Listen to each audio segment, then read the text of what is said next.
Oo. Matagal naman na ako nagsasabi, di ba, na wala namang ginagawa itong gobyerno na ito, kundi number 1, mamulitika, at number 2, ubusin ang budget ng Pilipinas sa korupsyon. So yan lang yun ang ginagawa nila, sir, sa totoo lang. Meron ba kayong nakikitang project? Wala, di ba? So ibig sabihin, wala na silang ibang objective para sa kanilang pagkaupo diyan sa administrasyon, kundi mamulitika, and ang end goal nila is perpetuation in power. Sinabi ko na yan noon pa. And paano nila gagawin yon? Ay syempre ubusin nila yung kaban ng bayan sa korupsyon. Kasi kung talagang seryoso ang ombudsman sa pag-iimbestiga, imbestigahan din nila yung laptop corruption scandal ng Department of Education. Nandoon si Zaldico. At alam ko yun dahil gumawa kami ng sarili naming investigation sa loob ng Department of Education noong ako ay Department of Education Secretary. May I just say na merong confidential funds na pumunta doon sa paghahanap ng ebidensya sa investigasyon na yon. Ano po naging involvement ni Saudi ko dun sa laptop? SunWest ang contractor ng laptop doon sa DepEd. Ispili Casimiro, ABS-CBN. So bakit, wait lang, di pa ako tapos pala. So bakit specific yung pag-iimbestiga? Bakit hindi iniimbestigahan lahat ng corruption scandal? Bakit kinokontrol yung kwento sa corruption? Bakit hindi nilalabas lahat nung mga insidente o mga gawain o mga iskandalo sa korupsyon? Bakit pinipili? Kaya natin nasasabi lahat na merong controlling the narrative ay dahil pinipili nila kung ano yung gusto nila imbestigahan. At kung napapansin nyo, kapag medyo tatamaan na o merong tatamaan o tatamaan na talaga ang Office of the President, ang administrasyon sa investigasyon, ay biglang namamatay yung investigasyon. O nawawala, o nalilibing, o nalulubog yung investigasyon. So, ibig sabihin, meron talagang pagkontrol sa kwento. Ma'am Queenie? Alright. Buenas tardes, ma'am. Yes, Yeah. ma'am. Is it true that the family of the blogger who posted a picture of PBBM captioned headshot approached you and is asking for help, but you allegedly turned them down? No, ma'am. I never received a request for help from the family of the vlogger. And it's highly unlikely, ma'am, for us to say no, because if it's this is a matter of legal assistance, ma'am, no, because there is a case. So usually we refer it for legal advice kung meron ng abogado.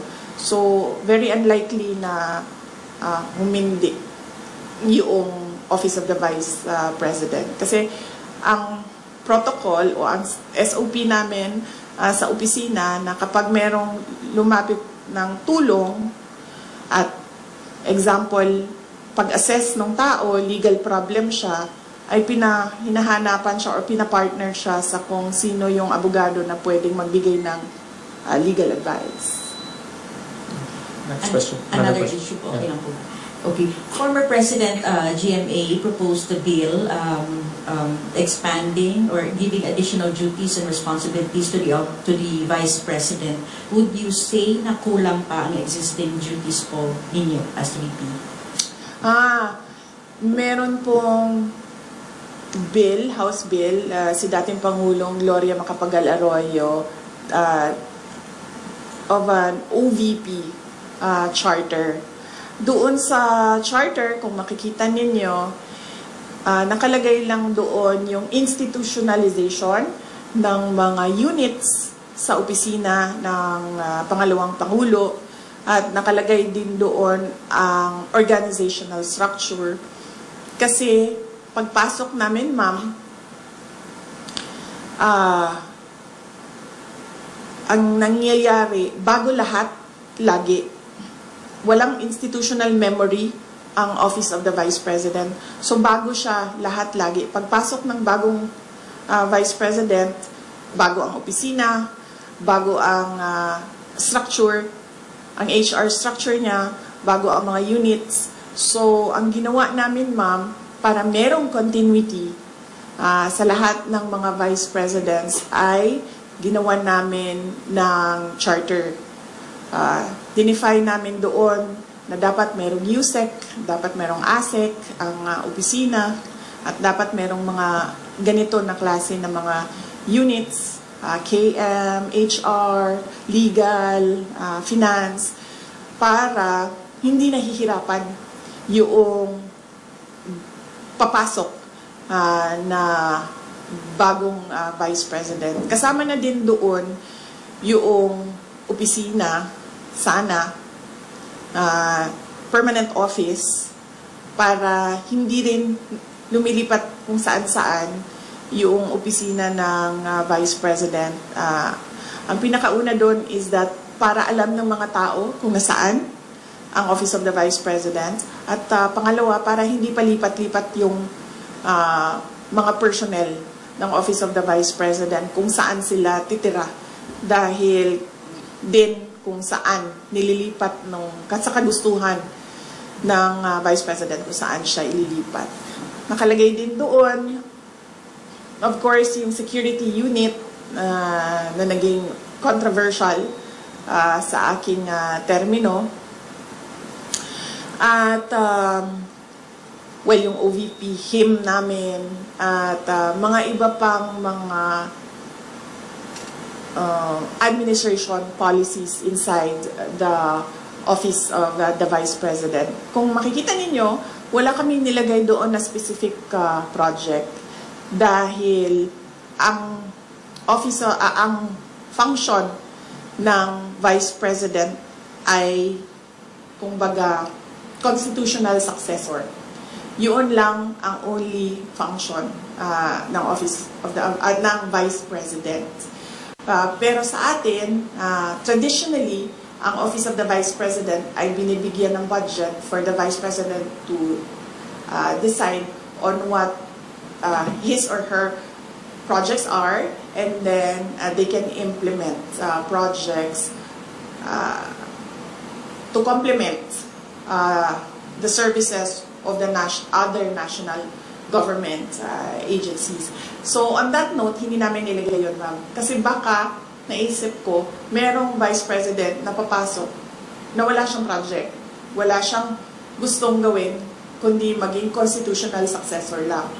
So, ibig sabihin, mag-aantay lang siya na mawala yung presidente. Pero, so far, wala pa naman tayong nakita by history, wala tayong nakita na Vice President na ganun ang gusto niya. Lahat merong kani-kanilang projects. Ang hindi lang namin ginawa ay mag-define kung ano yung project. Kasi magdedepende yon sa panahon kung kailan siya naging Vice President, sa panahon kung kailan anong relevant na project. So ang ginawa lang namin ay yung structure ng opisina na kahit anong project ay ma-implement noong organization. Just one last po. Yes, I don't know if you already asked for your reaction to the viral video of PGMA. The last time that she shook hands with you and nung pagtalikod niya is parang tila sumimangot siya. What's the relationship between you two right now po, yung status? Ni ma'am? Wala, ganun naman kasi talaga si ma'am eh.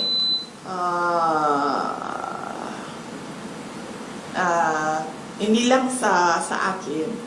Nakita ko na rin siya, ganyan siya sa ibang tao. It's nothing personal. I don't think it's, she's doing it on purpose and she's doing it to express disgust or to express disapproval sa isang tao. It's not the first time she's done that. We have Ms. Camille Zamonte again. The last two questions. Ma'am, just want to get your reaction kasi po dun sa House, binawasan po nila yung OVP budget. Ano po yung tugon nito? Kasi may mga ilang kongresista rin po na naghayag po na dapat daw pong bawasan itong budget dahil pilit nyo raw, ilang beses nyo raw po na ini-snub yung kanilang pagdinig.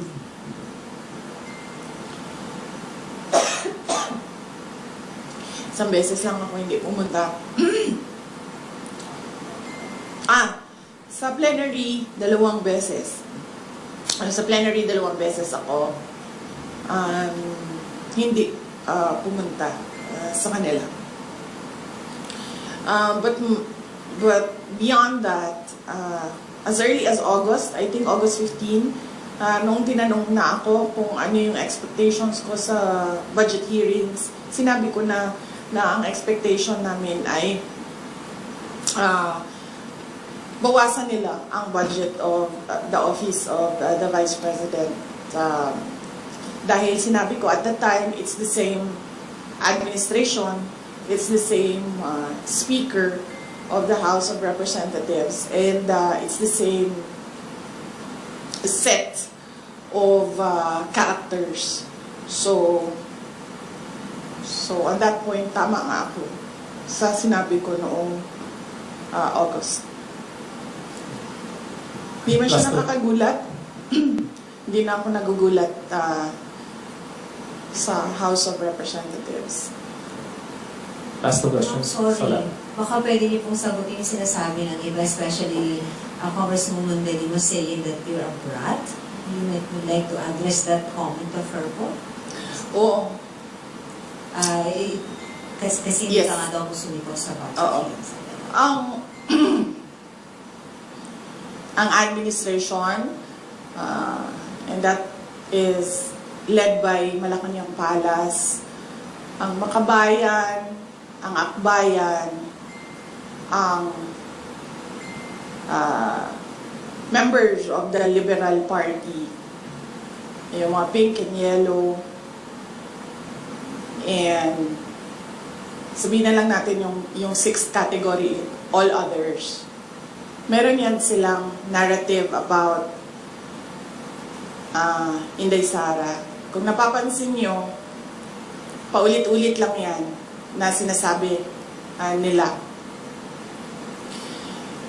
Kung ano yung, at pansinin nyo din, kung ano yung lumalabas sa bibig ng Malacanang Palace, susunod yung kanilang online service providers sa news.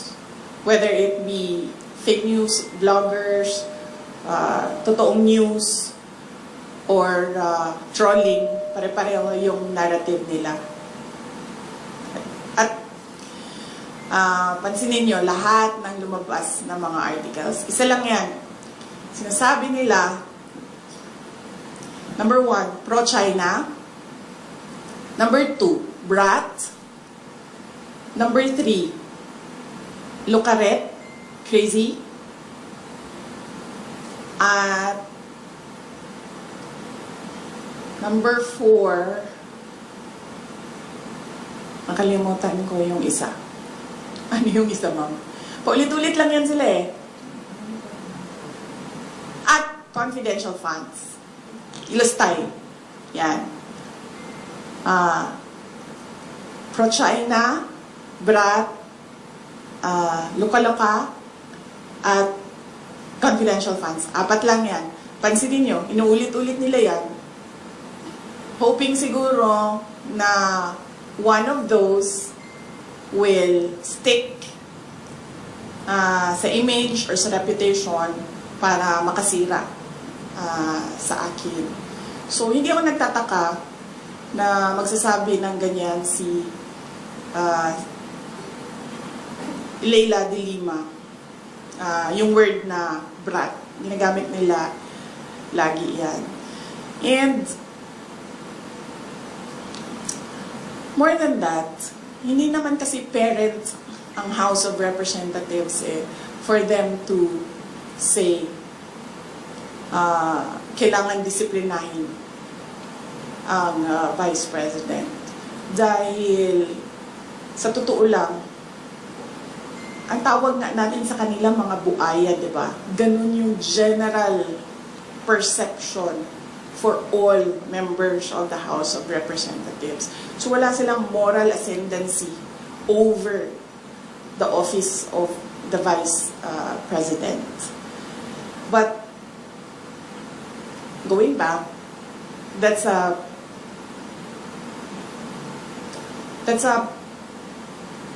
messaging narrative of anti-Duterte. No, not anti-Duterte. Anti-Sara Duterte. Messaging narrative nila. Nasa message board yan nila sa mga anti-Sara Duterte. Yan, paulit-ulit yan sila. Pro-China, Luka-Luka, confidential funds, at Brat. Ang problema kasi sa messaging nila, hindi ko na lang sabihin kasi baka matuto sila sa akin, ma'am. Ayoko, ma'am, pag sinabi ko, then matuto sila, and then makaisip sila ng bago. Wag na. Last question. It's a narrative by anti-Sara Duterte groups. Ma'am, si Speaker Romod, former Speaker Romod, has appeared before the ICI today at sabi po niya na he's happy to be invited daw at willing naman daw po siya mag-share ng kanyang mga nalaman tungkol sa budget process at information on insertions. Your thoughts on this one? Wala na, hindi ko na siya iniisip, ma'am.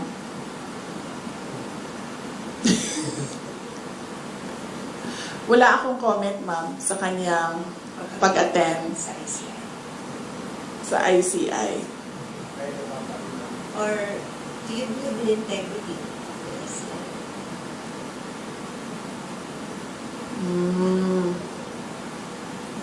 Sinabi ko na yan, diba? Na ang ginawa lang kasi ng Pangulo noong tinamaan siya ng sarili niyang speech na mahiya naman kayo at nagalit yung mga tao, ang ginawa lang niya ay magpalit ng House Speaker at ng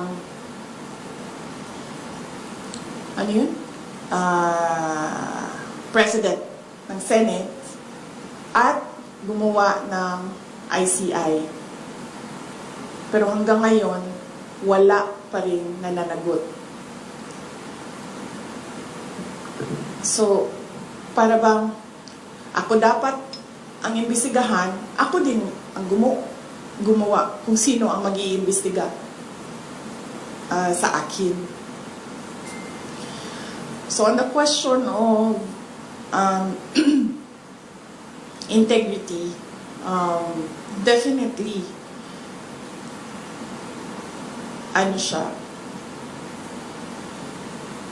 hindi siya reliable dahil ang Pangulo din ang gumawa.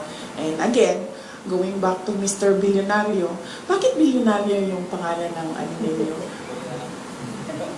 Meron na kayong mga billion-billion dyan sa kumpanya ninyo. Ayan. Sabi ni Mr. Billionario, ano yung sabi mo, sir? Controlling the narrative. Yes, controlling the narrative. So, thank you. That wrap up our personal. Pinagbiyahe mo ako ng ganito kalayo, Mr. Kahinhinan, tapos i-wrap up mo lang ako ng... Okay, ma'am. Next question. Ito si Mr. Kahinhinan na... Ma'am, thank you for accommodating for more of our questions. In relation dun nga sa corruption issue, marami pong mga negosyante ang nag-express ng kanilang concern because maaaring nakaka-apekto nga raw ito sa image ng Pilipinas at yung trust confidence ng investors. Ano po yung masasabi nyo dito? Dahil eventually, of course, it will affect the economy. Yes, ma'am. Totoo yan. Even before this corruption scandal, one of the, we can say siguro, top 3 reasons why investors do not put their money in the Philippines is because of corruption. At that time, di ba, ang reklamo lagi ng mga investors, mahirap kumuha ng mga dokumento, permits, o kung ano man yung mga kailangan pa nila para mag-invest dito sa Pilipinas. Dahil ang dami daw humihingi. Bawat opisina, up to the barangay level, from top to bottom, merong humihingi. Yan din ang isa sa mga rason kung bakit tayo naunahan, diba, nung ibang mga kapitbahay natin dito sa Southeast Asia. At yan din yung rason, isa sa mga rason ng mga investors kung bakit sila pumupunta na lang doon sa Thailand or pumupunta sa Vietnam. At meron na ngayon, iilan, marami pumupunta sa Bangladesh because nakakaapekto yung corruption sa competitiveness ng isang bansa.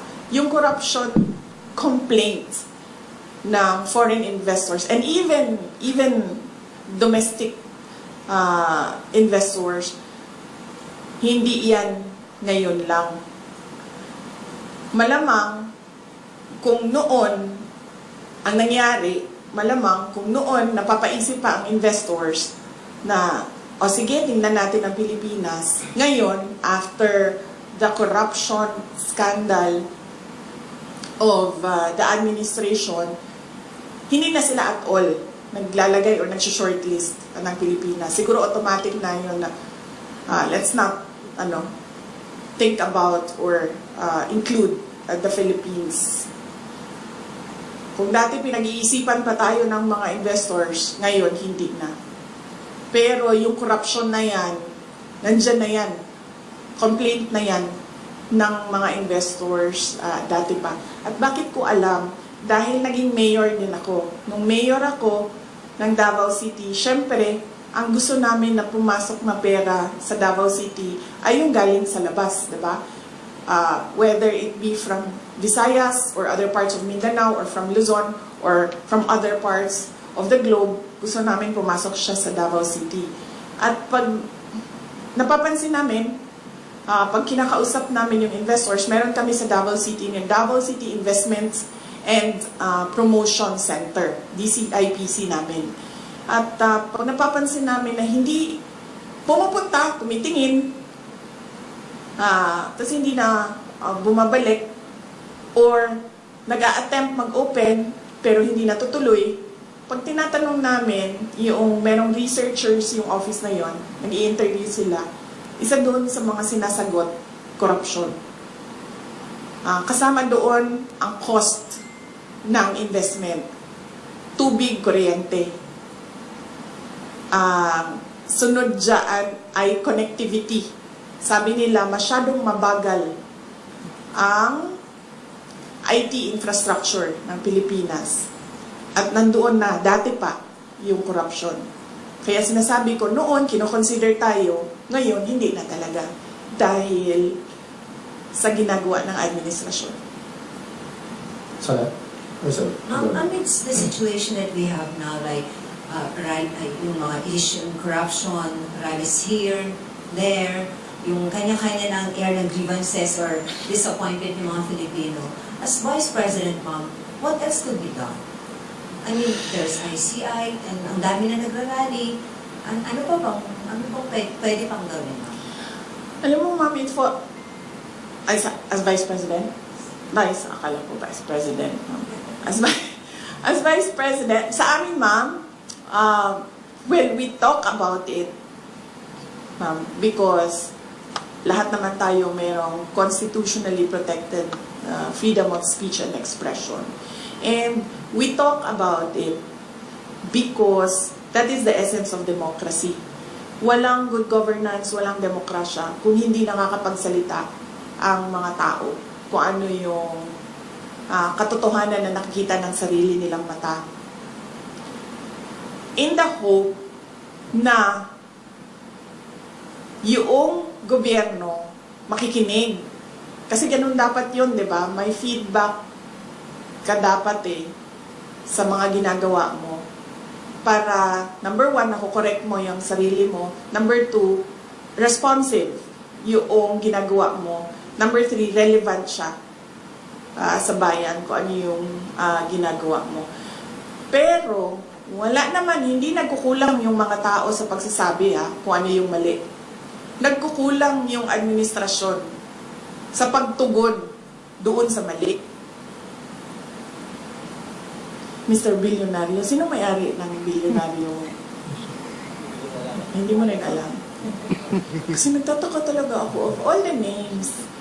No? Business is the Bilyonaryo. business. Ano yun, pampaswerte? Kasi may swerte sa pangalan.